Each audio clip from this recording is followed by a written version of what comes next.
Wakil Ketua Umum Partai Demokrat Beni Harman mengatakan, banyak tokoh dan pemimpin yang cemas apabila ex-gubernur DKI Jakarta Anies Baswedan terpilih menjadi presiden di tahun 2024.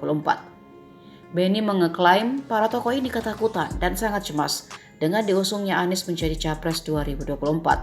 Hal tersebut berkaitan dengan munculnya narasi Anies memiliki utang kepada Sandiaga Uno terkait Pilgub DKI Jakarta 2017. Beni kemudian memaparkan kenapa ia menyebut banyak pemimpin yang cemas terhadap potensi terpilihnya Anies sebagai presiden. Salah satunya karena Anies merupakan tokoh yang memiliki integritas bagus.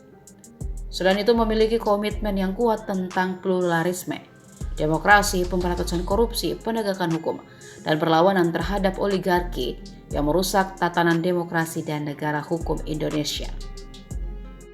Anies kini telah memegang tiket maju di Pilpres 2024 setelah Partai Nasdem, Demokrat, dan PKS sepakat mengusungnya.